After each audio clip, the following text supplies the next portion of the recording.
Welcome to the Mrs. Are Relevant Daily Draft Podcast, sponsored by Draft Professor. Joined with Bill Carroll, Dom, Daniel. It is good to see all three of you. Bill, it has definitely been a while. How are you doing? It has been too long. I kind of gave you a head and shoulder fake a couple times. I'm so glad I was able to actually make my word immaculate tonight. A lot has been going on in my life. I just got engaged very, very recently, and so a lot has been happening. But I am glad that things, and also I started a new-ish job also fairly recently. So a lot has happened, but I'm glad to be here tonight. Awesome. And Dom, it was a bye week for the Jets, right? Thank God. It was an enjoyable weekend of football. Yeah. We are here to do a deep dive into some quarterbacks. And the quarterbacks that we are going to discuss today are Sawyer Robertson from Baylor, Darian Mensah from Duke, and Taylen Green from Arkansas. Daniel, tell the audience what they should know about Sawyer Robertson from Baylor. Well, he's just a classic kind of pocket quarterback, but he can move a little bit. I like his stature, 6'4". I mean, he looks like a nice, solid 6'5" on film. I wouldn't argue one that's 6'4". He's got a nice arm strength, but the question that I'm having as of recent is he's kind of underthrowing some balls. And I think if you're going to be a pocket guy, you're going to want your guy to miss overthrowing at least rather than under. Those are always better, in my opinion. And I think as of late, he's kind of struggled with underthrowing his receivers. He kind of gives me Aiden O'Connell, Davis Mills, kind of comp in my opinion. I don't know if his consistency is there yet, but it could be. We're looking at these quarterbacks here, and I think if we're going to take a quarterback outside the first two rounds, we're looking at him more than likely as a backup. Probably doesn't have that starter tag going into the league. And this guy could definitely be a serviceable backup. I think he's reading the sidelines really well, but he does have the luxury of having some receivers that can go up and get it. He's got a couple guys that can make some spectacular catches. That's been shown on film. But I do got to give him credit because he's pretty good at working the pylon. But I would just like to see him improve a little bit on the underthrows as of right now. Yeah, so Bill, where are you on Sawyer Robertson? So I think what Daniel's referencing is that he doesn't always take the same length stride. Sometimes he over and sometimes he understrides. And then when he understrides, sometimes it's just because there's pressure coming, right? I get that. You don't want to fully follow through and then get, somebody knocking your ribs onto the ground behind you. But if you're going to be a pocket guy, you have to either get better at navigating the pocket, avoiding, extending, and getting away from that hit, as opposed to simply shortening up your motion and understriding and hoping you can arm through the throw, and that leads to the ball sailing. So that's when you get overthrows, and then he gets underthrows when he overstrides, and sometimes, once again, he's leaning sometimes to try to avoid a hit or to open up that window. I don't know about 6'5". My eyeball guess is 6'3" 5/8", and he's probably going to come in at about 222, 220. He's probably the 220 is probably about right, maybe a pound or two either way. I think his ceiling, is sort of in that. I mean, the easy, cheap one is a less athletic Jarrett Stidham, but I think the person he's really most like, who's in the NFL right now, is once again, much less athletic Drew Lock, right? Similar build, similar arm stuff, and similar overthrow, overthrow, inconsistency tied to his stride not being always consistent. He probably has a private quarterbacks coach. It seems like all the kids nowadays have one. If I were going to his private quarterbacks coach, I would have literally like a brick wall at where I was supposed to be striding, and make sure that and put a little piece of put chalk or on the end of that toe, and I want to see a little chalk mark, right? If you overstride, you're going to stub your toe. If you understride, there's going to be no chalk there, right? And we keep doing this until all the chalk rubs off your toe, and then I put some more on your toe, we do it again. Whatever. I don't know what kind of draconian things you're allowed to do to kids nowadays, but in the old days, they used to do kind of tough things to guys. I don't know if you're allowed to get away with that stuff, but I would try to make him very consistent until it's almost automatic, mechanical, driven into your brain. This is your stride length. This is your stride length. If you have to move around, then move around, but then go back to your stride length. Don't try to change your mechanics on the fly, because unless your name is Patrick LeBron Mahomes II or Joshua Patrick Allen, it's probably not going to work. Like, those guys are the exception, not the rule. Yep.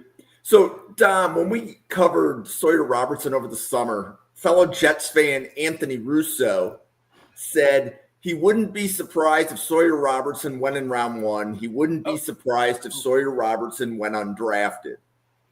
Where are you on Sawyer Robertson? Funny you say that, because I land like strictly directly in the middle of that. I have kind of a late day 2, early day 3 grade on him. To the contrary, I'm not going to talk, counter what has been said about him before. Where I do see him a little bit different, I think for his size, he's actually, he's got some decent mobility. He's not Lamar Jackson, by any means, and he's not. And you're not going to scheme up any like QB powers or stuff like that, like you see done for the Anthony Richardsons, the Justin Fields, even the Jackson Darts of the world. You're not going to scheme up that, but I think he's got some functional mobility for a guy who's long and long, as tall and as big as him. Like, he's got that prototypical size. I wish that there was more proof of consistency in terms of accuracy and ball placement, and definitely a lot more work. Not necessarily on mechanics, but on the mechanics once he's kind of pressed out of his pocket, outside of the comfort zone. When he's asked to move a little bit, the mechanics break down, and I think that kind of throws away so even more so of the accuracy and ball placement issues.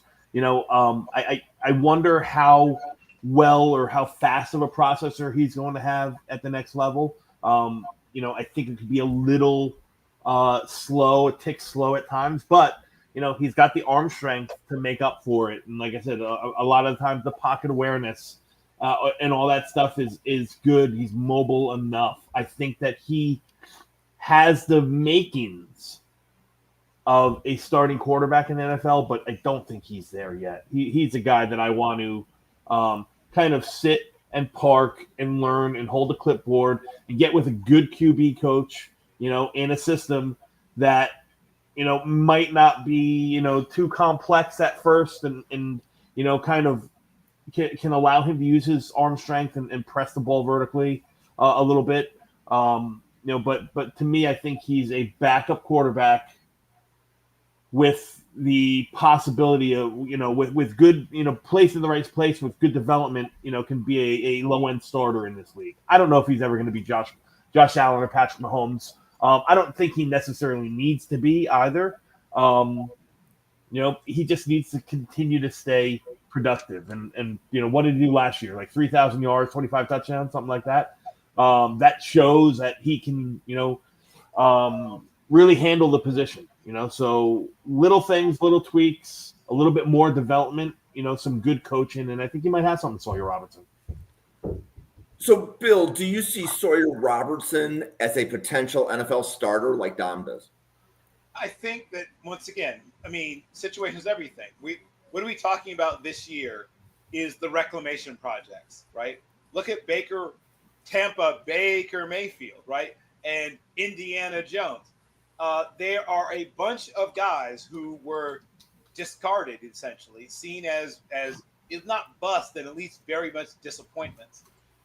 And so the difference between Sam Howell and Sam Darnold is not that broad a difference, right? It's this much difference. So if you're in the right situation, you get the right development, the right coaching, Sam Howell could do what Sam Darnold's doing. If you get the right development, the right situation, a guy like Drew Lock could do similar things. Like, I think the talent level of the two guys who are succeeding and the two guys who haven't yet succeeded is pretty darn close together, right? Very close, in fact. The situation is different. The coaching is different. Once you get beyond the elite prospects at most positions, but especially at quarterback, situation and coaching makes up the difference. right? Thomas Edward Patrick Brady Jr. would tell you himself that he wasn't at all the most talented prospect in his quarterback class, right? He went picked 199 for a reason, people. Was it a miss? Yes. He should have gone earlier than that. But he was a guy who had just enough of everything that you can measure and a whole bunch of the stuff you really can't.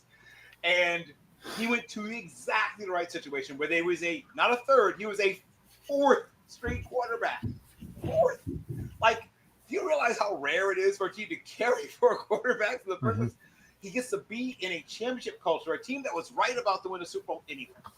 If he goes to 29 of the other 32 teams, his story is very different. So if you could tell me that he goes to Kansas City, I'd be like, yeah, he's going to learn a bunch of great. If you tell me he gets drafted by the 49ers, I'm like, yeah, he's going to be in a great culture. He's going to learn a bunch of good stuff. And then when he finally leaves there, he's going to be ready to use that stuff. If you tell me, please don't take the wrong way, Dom, but if you tell me he's going to the Jets, or you tell me he's going to the Bears or the Browns, I think the story turns out very differently. Is that fair to say? Very fair. Very fair.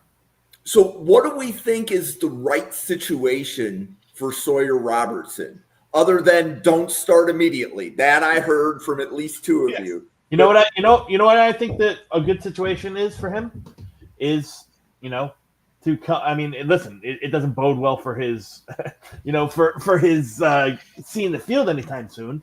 But what if he was brought in? What if he was brought into Buffalo?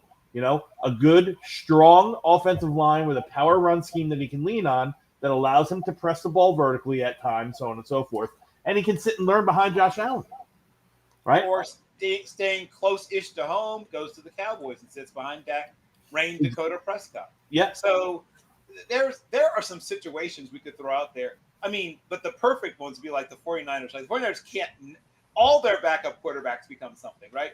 Trey Lance is now going to become something now because he had the healing hands of Shanahan placed upon him.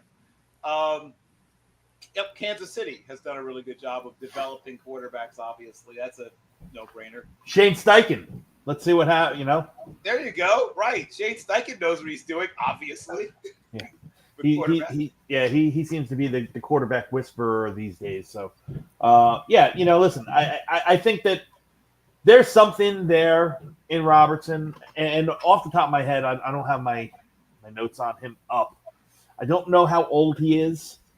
If somebody does know that, I think he's about to turn 23, but I'll confirm that. Yeah, he's right in the median, right in the the median area for those starting quarterbacks. I think that I think there's something there. I don't think it's as refined. I don't think it there's a raw piece of clay that has some tools in it. It's just not ready. As you said, Jim, he's not somebody you want to turn the keys to the Corvette over. You might want to put him in the in the passenger seat for a little while, kind of let him fine tune his his skill set, figure out where or how you can best support him, and before you let him loose. Yeah. Date of birth is February 3rd, 2003. So he's basically 22 and a half. Yeah. So Daniel, where do you have Robertson graded right now? I like it was mentioned earlier. I do like maybe second round, early third. I always look at Tyler Shuck. If Tyler Shuck can go second round, this guy could probably go second round. Tyler Shuck is an old guy coming in. This guy's going to be younger. I like his tools better in the pocket. So it all depends about who needs a quarterback and who's going to take it. We're going to see what Aaron Rodgers does. Pittsburgh could be a spot for him. I don't know if that could be the best spot, but it could be a good look for him to seeing what Tomlin wants to turn the keys over to someone relatively quickly. Doesn't want to go back into the free agent market for a vet. Finally wants to get somebody that's not Fields, but he could down the line if that doesn't work out. Be a solid bridge quarterback. If he waits 3 to 4 years, he's finally ready to start at 26. A GM's going to love that. The biggest reason because that's just old enough where they can underpay him and don't have to give him a long-term deal. But as far as grades, go ahead. Sorry. Well, and so last week we had the trend of we compared every quarterback as a prospect to Jackson Dart because Dart went in round 1. So how would we compare Sawyer Robertson as a prospect to Jackson Dart as a prospect? Right? Because Dart, like, there were some mechanics issues. Dom, how did you take Dart? He didn't clear Dart for me in terms of my breakdown and grades. Even though the round, like I think I had a late round 2 on Dart, and I'm right in that same area for Sawyer Robertson. He doesn't clear Dart for me. I thought, I thought Dart had a livelier arm, maybe not as strong. And for me, the thing that I always loved about Dart, which you don't really see in Sawyer Robertson, is I think some of his best work is done off platform. You know what I mean? Sawyer Robertson needs, his best work is done in structure, in that pocket, so on and so forth. And I think that's just again, it's, for a big guy, I think he moves pretty well. He's not the worst athlete in the world, but I think Jackson Dart's athleticism is at a completely different level. Bill, how about you? Robertson versus Dart. Yeah, well, first of all, Jackson Dart is younger than Sawyer Robertson. So that's one thing, right? I mean, Jackson Dart won't turn 23 until May. So you're getting that's a younger guy. Remember, he was the Gatorade player of the year in baseball and football out of American Forks, Utah. So you're talking about a guy with terrific natural tools. Jackson Dart is stronger, not quite as tall, but a stronger, physically stronger guy, definitely faster, and quicker twitch, quicker to react. He said livelier arm. I think it might also be a stronger arm, but it's certainly as strong in my mind. He can throw the ball on a line, with fairly little effort for 50 plus yards. So, and I've seen him do it. Even back in his days at USC when he was a pup, you saw him make some wow throws. Sometimes they were wow in the wrong way, but he grew out of some of that. Here's what I would say is the biggest difference. He mentioned, of course, the difference between platform and outside of structure. I would also just say calm in the pocket, right? Jackson Dart doesn't get rattled nearly as easily. Correct. By the Correct. way. And that's the biggest difference between young quarterbacks who quickly acclimate to playing the NFL and young quarterbacks who really struggle is, can you, when everything's going wrong around you, still remember what you're supposed to be concentrating on and not think, oh my God, they're going to kill me. Because it's your body is made to preserve itself, right? You have to overcome a natural instinct that is millions of years old and say, nope, I'm going to hit the tight end of the dig and not pay attention to the fact that a 297-pound man who runs a 4.940 is about to freight train me. When you find a young person who can do that on a regular basis, like Jackson Dart, you've done something. I haven't seen that from Sawyer Robertson yet. I saw that from guys like Teddy Bridgewater. I saw Teddy Bridgewater just stare down guys who were just going to run through his chest. And he was 100 and I don't know what they listed him at, but he was 197 maybe. Right? At 6'2" and a half. gloves. Right? Maybe. Love him. And he would just take these, just getting tallywhacked over and over again and just keep putting the ball exactly where it's supposed to be. Jackson Dart's not quite at that level, but he's close. And like I said, if Sawyer Robertson's capable of it, he hasn't showed it to me yet. Okay, well, Sawyer Robertson was quarterback 1. The next quarterback that we're going to cover today is Darian Mensah from Duke. Mm-hmm. Dom, tell us about him. Yeah, well, I'm going to give this disclosure first. Well, and we'll go through as I give you my eval on him. I really like Darian Mensah a whole heck of a lot. Yes. He and I'm not complete, and I always say this because everyone their jaws drop. I have yet to watch Ty Simpson, so take him out of the equation right now. Darian Mensah is my QB2 in the class. I fully expect him to go back to school. Right. I really think I think that's the case. It would take. I don't know if it's the best case scenario for him because I don't know if his. I I don't know what else he has to show because he's going to have 26, 27 games of high-level production. Granted, at Tulane and at Duke, but he's going to have 26, 27 games starting under his belt. But he does have the eligibility. There's a chance he does go back. I think Darian Mensah's game is like that. There's everything I like in a quarterback. I mean, there's some flaws and there's some things that are not perfect. I'll fully admit that. But everything that I look for in quarterbacks personally, I think Darian Mensah checks all those positive boxes. His mechanics and his release are just silky smooth and clean. The poise he plays with, right? Young kid. We talked about it with Jackson Dart, doesn't get rattled in the face of pressure or anything like that. Darian Mensah does that. I love the way he understands you can tell he's a guy. Obviously, not only did he go to Tulane and Duke, so he's a smart fella, but he plays football like a smart fella. Like, I love the way he sets up defenders, and he does it all the time. Last week in particular, there's one play where he looked off, he looked off the safety as the guy was coming up on an out and up or a stop and go on the sideline. He looked at him, drew the safety, and then hit the seam right over the middle to the right of where the safety broke for a touchdown. The way he uses his eyes to set up the defenders.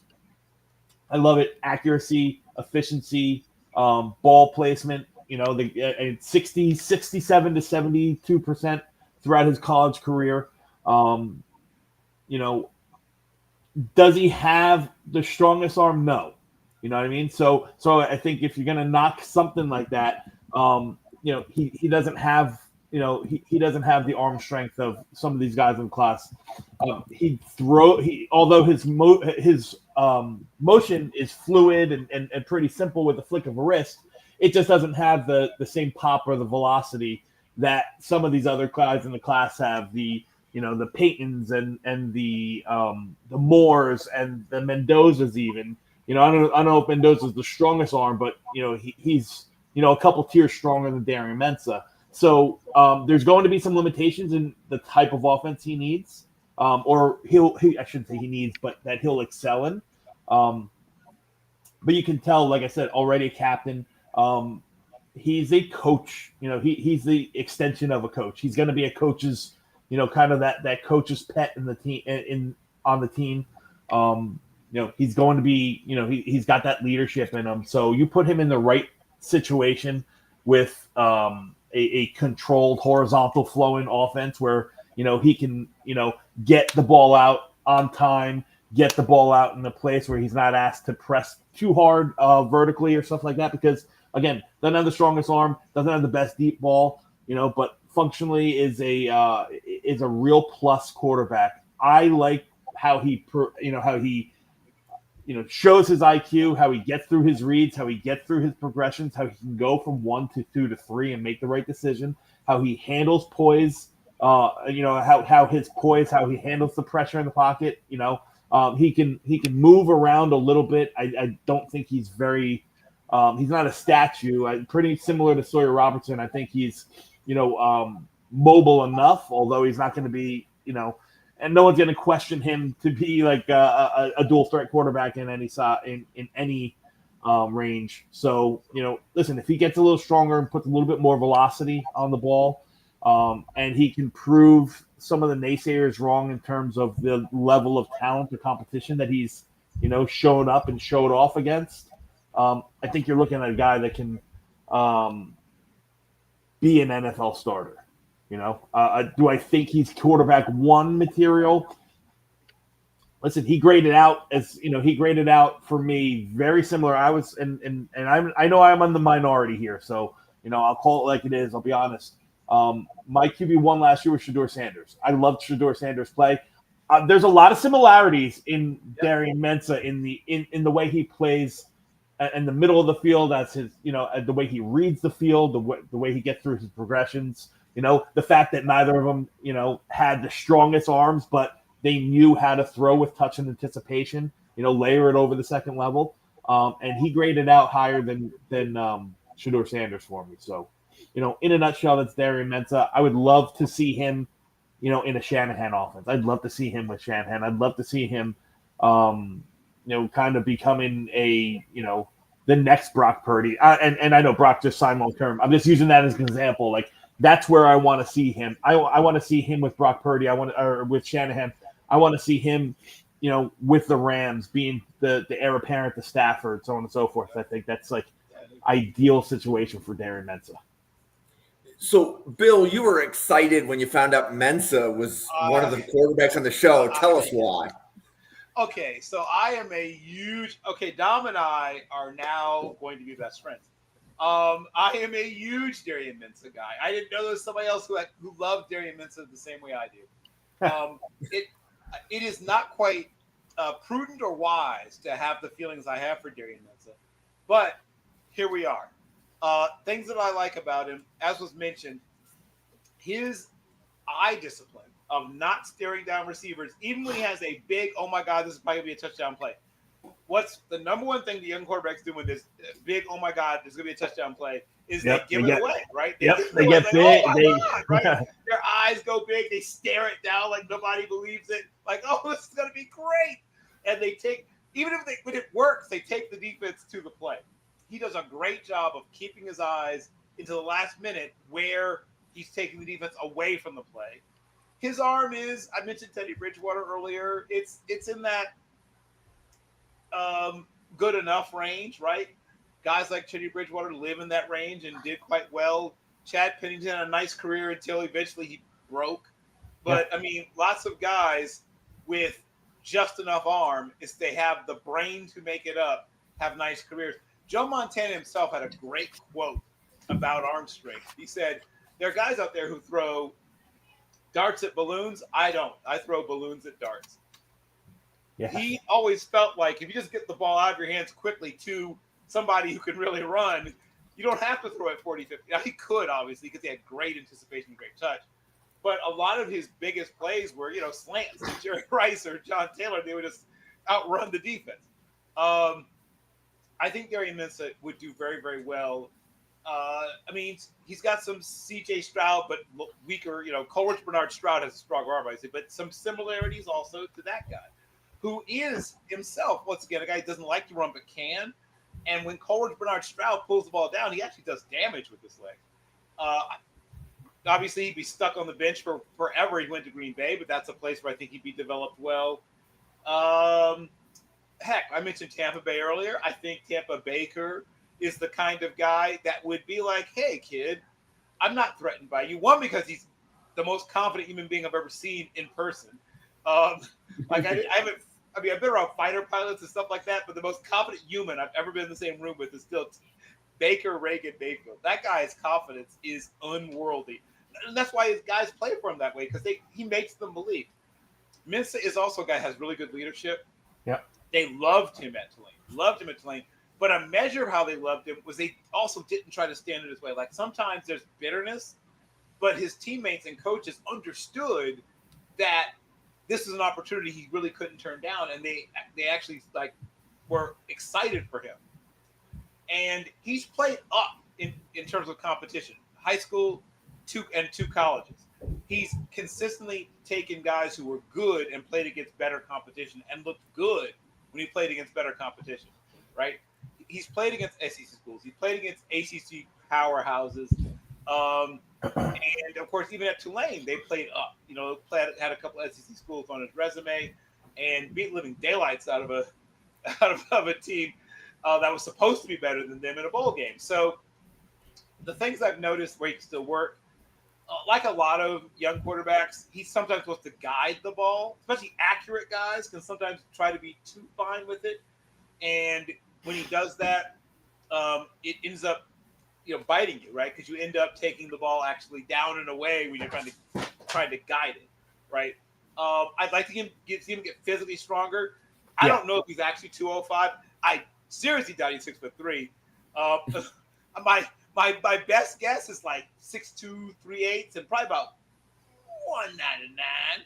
But Yeah, he's gonna need some time in the weight room for sure. Yeah, I think it'll I don't help think him. time in the weight room and some protein shakes would hurt him at all.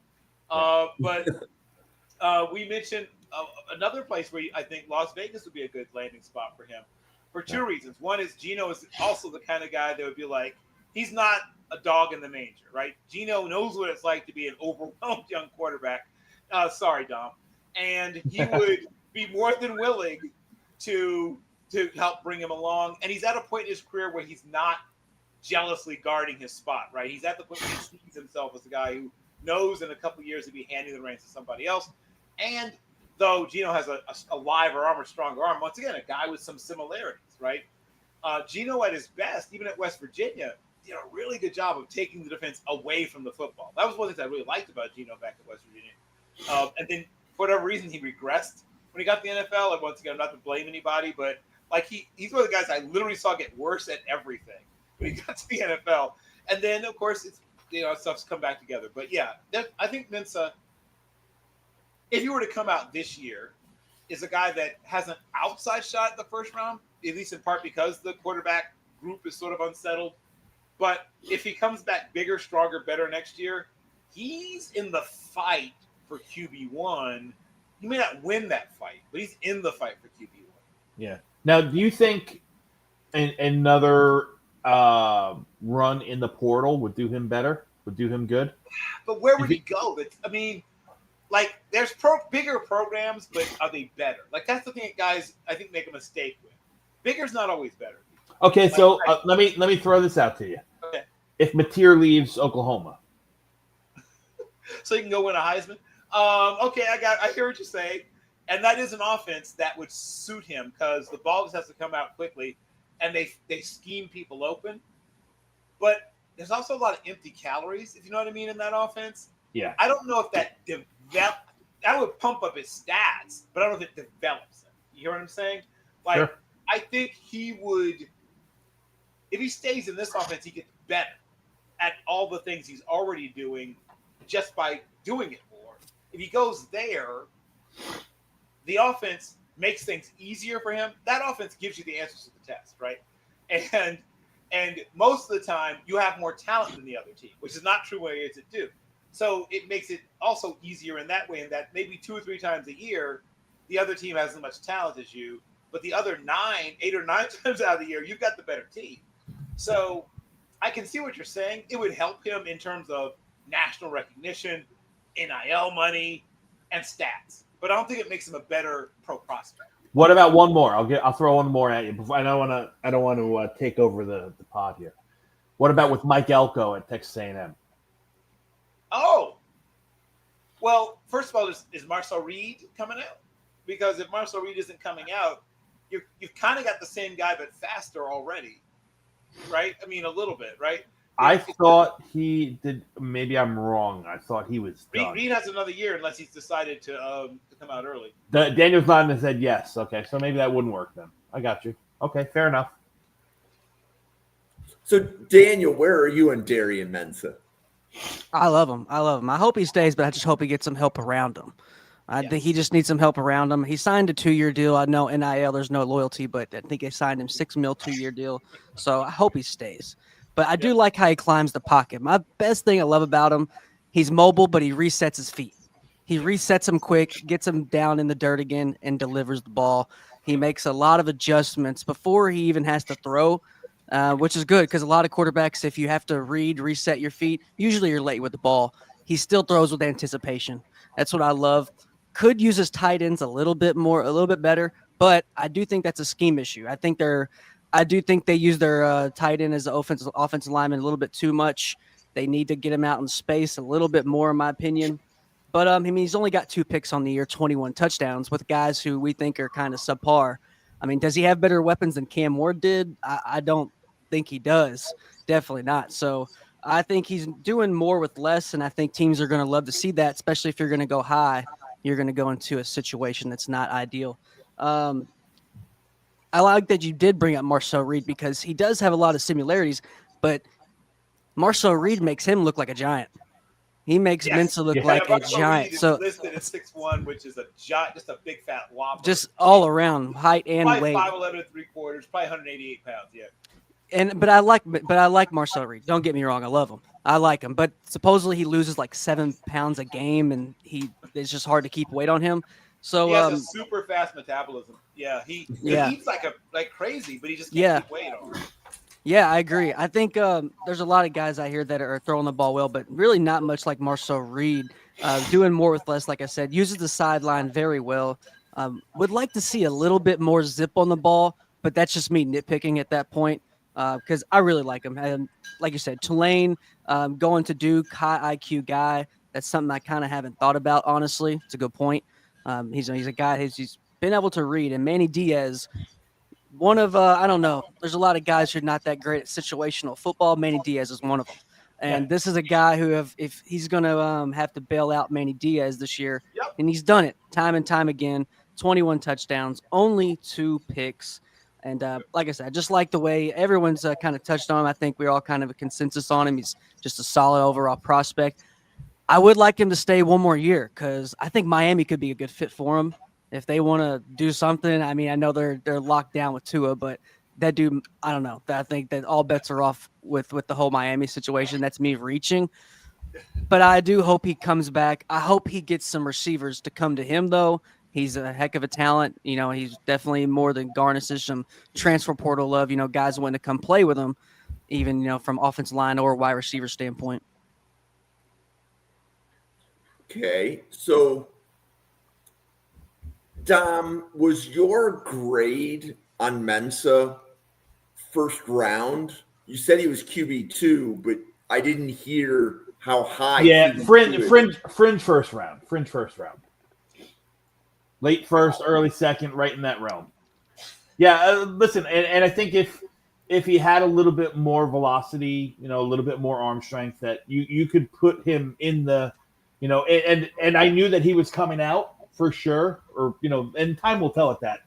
But I think the arm talent in terms of the deep ball accuracy, the velocity and stuff like that probably keeps him a tier off of the other guys, like, you know, probably Mendoza, probably Ty Simpson. I haven't finished. I mean, Mendoza's. I'm locked in on. I love his game. You know, I think that Moore is good. There's a lot of the mental aspect of the game that I like better in Mensah than Moore. Although I think Moore's, you know, his arm talent is just like freak of nature stuff. So I think he's going to be right. If he comes out, he's going to be right in that tier for me. And again, I hold, you know, I hold no opinion on Simpson yet because I haven't really watched him. I'm only a couple games in. So. Well, and we have 3 weeks before we cover Simpson, so you have time. Correct. Yeah, I got time. So Darian, when you get in that weight room, lots of rowing motions. Yes, lots of rowing motions, and get into the boxing, right? That'll help you to get more power when you fire, you know, through here and through here. Get that mid back stronger and that lower trunk stronger, and you'll be fine. Need some Turkish get-ups. Yeah, or just follow the weight training plan of our next guy here, Taylen Green. Yes, Yeah. right. Taylen Green does know his way around the weight room, obviously. Yeah. So the next quarterback we're going to cover is Taylen Green from Arkansas, 6'6", 235 pounds. Randall Slifer, draft professor. You can catch him on Tuesday. He podcasts with Bill Carroll during draft season. Bill, tell the audience what they should know about Taylen Green from Arkansas. So if you manage to talk yourself into loving Lenore Sellers, you should at least like Taylen Green, because a lot of the same things that allow Lenore Sellers to make you fall in love, Taylen Green does, not as often, but he can do all the same things. Now, he also is in an offense that, what's the word I'm looking for, is as dull as dishwater. And, you know, you talk about offenses, like I talk about Oklahoma's offense, schemes guys open. Are you allowed to scheme guys closed? Is that a term? Is that a thing? Petrino. Yeah, so Petrino has good ideas, but it's the implementation of some of them. But it's the implementation of said ideas. I don't know. Call me, Bobby. We can talk this through. There's things in their offense that perplex me, is the word I'm looking for. So Taylen Green has been up and down. Even from like snap to snap, he's a different quarterback, which I don't love, right? Because I like it. One of my favorite things is consistency. He's bipolar. Well, that's not him.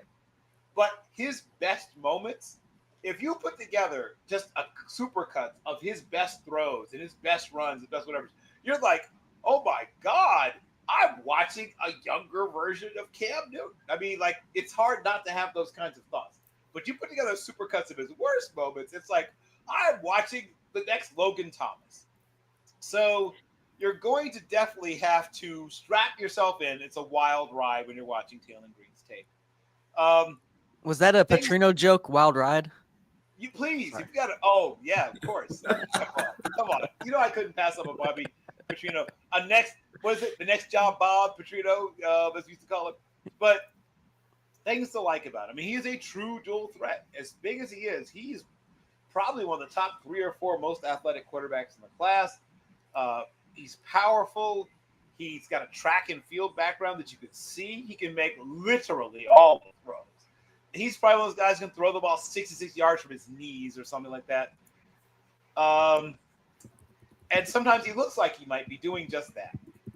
You will see elite moments, though. I mean, literally elite moments, explosive, elite, special moments. And then you'll see moments that are almost literally sickening.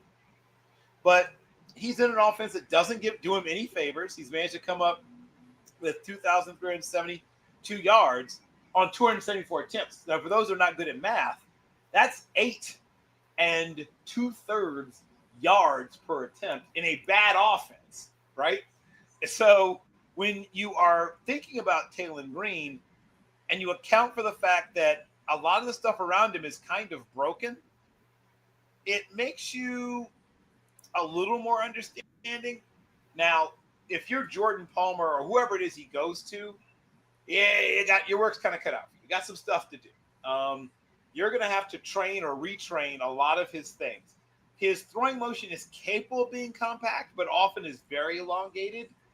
He does stare receivers down, like to the point where the receivers probably feel like hot spots on their body. And he will lead guys when he should be putting on the back shoulder and put on the back shoulder when he should be leading them. So the ball placement is not always exactly what it should be. But in his best games, at his best moments, you are going to, like I said, see things that, frankly, probably no other prospect except possibly the Norris Sellers can do. And I think he might have an even stronger arm than Norris Sellers, which is saying a lot. So his pure, raw tools is the term, I guess, that now everyone's attached themselves to, are elite. They're as good as any quarterback in this class, any quarterback in the last class, any quarterback in the class before that. You can go back, you can do this a lot before you find someone with that kind of physical ability. But his processing, his mechanics, his, once again, wild lack of consistency, as much as I am intrigued by his abilities, and he's also a slightly older prospect, I just can't give him higher than about a mid to late 4th, and he might go even later than that, depending on how things go for him. And the one sort of bailout is like Logan Thomas. He could probably make the switch to tight end if things don't work out at quarterback. But a patient team, and there's not many of those left, but a patient team might get something out of him. So the ceiling is sort of like Colin Kaepernick, and the floor, like I said, is, Logan Thomas. So, Daniel, which quarterback needs more work, mechanics-wise, Sawyer Robertson or Taylen Green? I would say Taylen Green. I think Taylen Green, you could run first, definitely with some scheme options with him. I think he would love to have the luxury Castellanos has, having Malzahn, calling some plays for you. I think if you switch those out, be a lot more highlights you'd see with Taylen Green. Taylen Green kind of gives me Jalen Milroe vibes at times, but like you said, does make those Cam Newton plays at times as well. He's been sacked 20 times this year. I don't know who to blame that on. I think it's just a kind of a group project there they've been working on there, him and Petrino. But Petrino's always had the knock of being a quarterback guy. I give Petrino a hard time. I'm from Louisville. He also made my quarterback quit when he went and played for him. So he's not the easiest on guys. But if you're really good, he can make your life easier. But in my honest opinion, I think he's just kind of lost his fastball. So I think he could do a lot better job with Taylen Green. Taylen Green has that size you like you said, 6'6", 235. If we can even have an idea of you playing tight in the NFL level, then you got some good size. So he doesn't miss a lot of layups, which is good. But like you said, been sacked. I don't know who to really blame that on. I'll give him a little leeway with scheme and the coaching changes. But like you said, man, just a project depends on if you're going to be patient with him. A great point. He makes those flashes, man, but run first scheme could be more of a gimmick guy. He's more talented than a Kellen Mond, but I mean, so he's got a spot in the league. That's where I would say. But drafting, just all about how you want to use him. You just look at Milroe. They were talking about Milroe switching over. Who knows? And somehow he went third round or fourth round. So that was very puzzling. We were all in Mobile. We were like, don't really know how that came about. So if you got some good PR, if you can have a good pro day, then it could really all change for you, at least change a little bit, get you up 15, 20 slots. But this guy needs the most work, but he has the best physical traits. So it's, that's usually how it goes. But I think the upside with a guy at 6'6", 235, I think we have a little bit more to talk about with other prospects as opposed to Taylen Green. So, Dom, the Jets are picking second overall, and they draft Taylen Green. What's your reaction?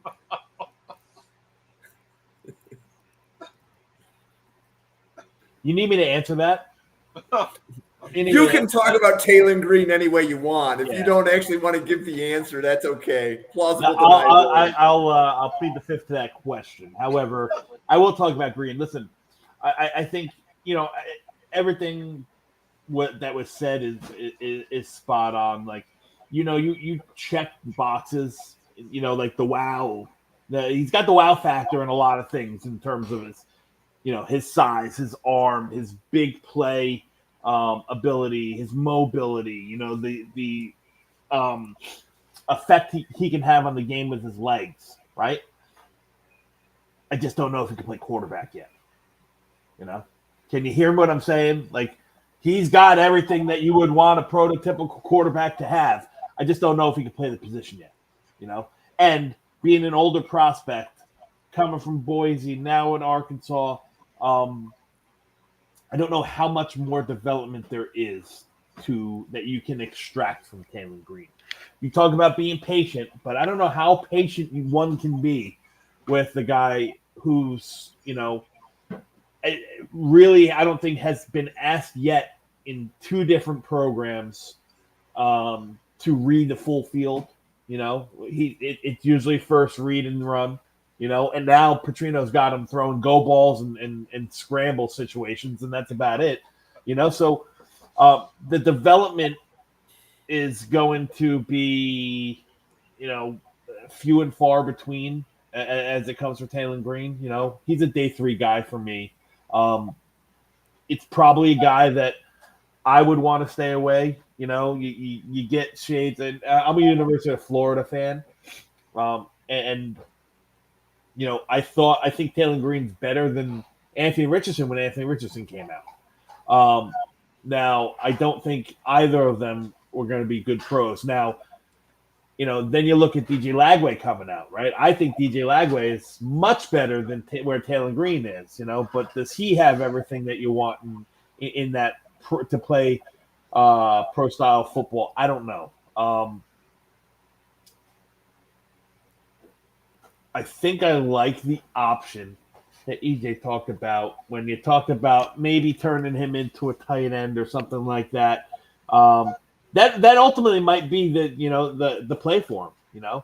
Maybe he becomes a big slot. Maybe he becomes Alan Lazard, or one of these Dalton Kincaid type players.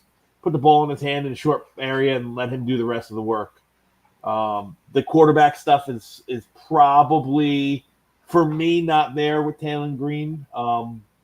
There's no doubt that he's got all the physical tools and he's got the strong arm, but the whole package, to me, the floor is way too low that I probably would pass. Okay. So Taylen Green definitely in this draft class. Sawyer Robertson definitely in this draft class. Whereas Mensah, we could Maybe not. there's a discussion there. Yeah. Yep. Correct. Okay, so Dom, out of the 3 quarterbacks that we covered today, who do you think is most likely to be picked first in the 2026 NFL draft? Mensah. I don't even think it's a question. If he comes out, it's Mensah. Bill, how about you? I am unable to be at all objective about Darian Mensah. I hope I made that clear. So you should take with a few handfuls of salt my answer. I would take Darian Mensah, certainly, first of these 3. And I would only take Taylen Green, 1, very, very late, and 2, if I knew that my quarterback development team was, 1, very good at their jobs, and 2, not prone to drinking. And Daniel, how about you? Which of the quarterbacks today do you think is most likely to be picked first in the 2026 NFL draft? If they all came out in the same draft, yeah, I would definitely take Mensah. In this year's draft, I don't know, if he'll be in it though. If he is, I'm taking Mensah. If I'm a GM, I'm really hoping he's there because I can get him at the best value I'm ever going to have him. So, yeah, I really do like that. I think Robertson's definitely going to be a guy who some GMs are going to try to mold, but then you'll see some other guys maybe rush him in too early. I really do think he has a good enough – he's good enough qualities to go right for him, good enough qualities to go bad. And I think Mensah, if he came out right now, he would kind of save himself. I don't think he'd go into a situation where we need him to start right away, even though he is, starting caliber. Mensah just makes all the throws, man, just off balance, on balance. He's off balance and then goes back to on balance. I mean, he can just do it all. I would love to see him in, kind of a screen heavy. And then, hey, we might see, Taylen Green, Taysom Hill 2.0. We don't know. Yeah. And okay, so a couple of questions for you guys as far as for the teams that you follow. Josh Allen changed his mechanics year 2 to year 3. It was a switch. We're not talking like a gradual change. We saw year 3 Josh Allen in Buffalo when we were like, oh, this is not the same quarterback that we had the first 2 years. You got to pull up his JUCO tape. Yeah. So if we're talking about a player like Sawyer Robertson who has to change his mechanics or fix his mechanics a little bit, how long does that take? Usually it never happens. Like, I want to point out that that when a guy who's been playing football from the time he's 8 or 9 years old, at age 24 or 25 makes a massive change in the mechanics, and it works, that's like a 1 in thousands kind of thing. It almost never happens. So it's like taking all of your money out of your 401k instead of buying lottery tickets, right? I mean, I don't advise it. Did it work? Yeah, it worked that time, but I don't think you should try that.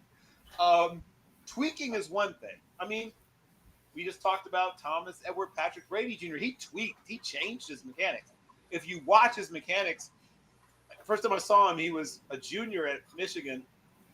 Actually, I saw him a little bit before that. He mopped up a game for Greasy even before that. But like first time I saw him start to finish a game early in the season against Michigan, you could see he was a maximum effort thrower, right? Because he knew he didn't have a strong arm. But 2 things, he got physically stronger, but also he realized that trying to throw the ball hard doesn't actually make the ball go farther. And he became more efficient. And then the power sort of just came from not being so tight, being looser, and using a little bit of sling, a little bit of tensile strength, not trying to throw the ball so hard. Some guys figure it out, but I'm on the board for tweaking a guy, right? Hey, let's speed this up. Let's move this shoulder in a little this way, a little that kind of thing. Aaron Charles Rodgers, right? Changed his ball carriers, right? He used to carry the ball right? Like he's making a cell phone call. And they moved the ball down a little bit, so he didn't have to circle the ball around his own head to throw it, right? I'm fine with stuff like that. But you say a guy has to flat out change his mechanics, like Eldrick, Tebow. like tear it all down and start over. That almost never works. It worked that one time. It doesn't mean someone else should try it. Yep. So, Dom, how about you? Any thoughts on what it would take to change a player's mechanics? Yeah, my thoughts are try not to draft players where you have to do that. You know, that'd be, you know, there's a lot of things that a quarterback, you know, most quarterbacks coming out of college are going to need to work on. You know, try to have them as fundamentally sound as possible coming in. You know, and that's between the fundamentals and, you know, and the, you know, the QBIQ. Is what I like to call it. You know, if you can have a high level of those guys, the rest of it you can work on, right? You can, you know, you might be able to tweak a mechanic, but change is a completely different thing. So try to have somebody as clean as possible. I think that will make the transition from the college game to the NFL game a lot more easier, if that's the right word, easier, fluid. So, well, why don't we pause for podcaster identification? So, Daniel, you want to let the fine audience know about Home Squad Sports and all of the content that you make. Yeah, I'm one half of Home Squad Sports along with Dalton. You'll see here at 9 o'clock. We cover college football on a week-to-week basis, do top 6 games, player of the weeks. We also cover a lot of high school, prospects. We go out there, hit the camp scene. We go to Elite 11s, other camps as well, and, kind of get guys' names out there, uncommitted guys. But pretty much everything college football as we're already rolling into week 11, which is pretty insane. I mean, I feel like last year went by a whole lot, slower. But here we are. It's week 11, and you can catch us Mondays and Wednesdays. It's the podcasting with draft professors that makes the entire year go faster. I'm just saying. Dom, you want to let everybody know about all of your New York Jets content? Yeah. Listen, Mondays you can catch me on the Talking Jets Network. Right after this show, I actually will be cutting out of here in 3 minutes. We go on at 8:15 to 9 p.m. Strictly Jets. Catch all of my writing and all of my draft content exclusively on Jets X Factor, the largest website and content media surrounding the New York Jets that's out there right now. So come check us out. Yep. Bill. So I am with both Zinni 62 Media and Team MBS Media. I am the I guess use the term draft expert. I don't. I'm the draft guy at Zinni 62 Media, and I do mostly video content for them, video breakdowns of players, and sometimes schematic stuff for Team MBS Media, where I am the co-host. It says there, of College Football Forecast, which tapes on Thursday and shows up on Friday on X, on Instagram, on TikTok, on YouTube, on everywhere that you can possibly see things. And then also, yes, you should watch all the Darian Mensah you can.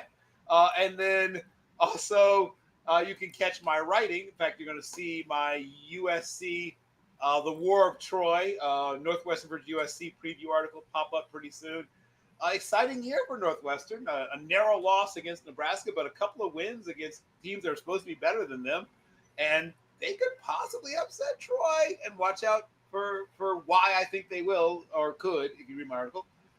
And last but not least, I do a bunch of draft stuff.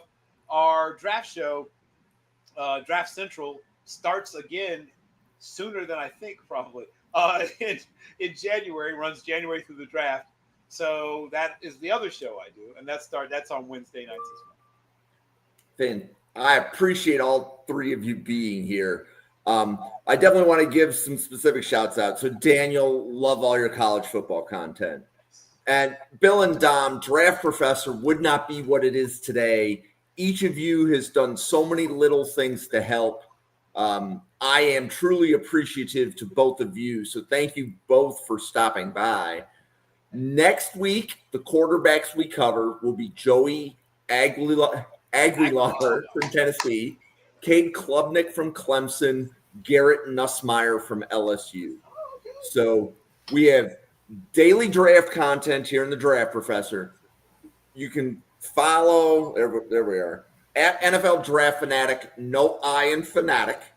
If you go to YouTube and hit subscribe, you'll be notified when we go live at 7 and 9 p.m. Eastern every weeknight, with one show on Saturday and 2 shows on Sunday right now.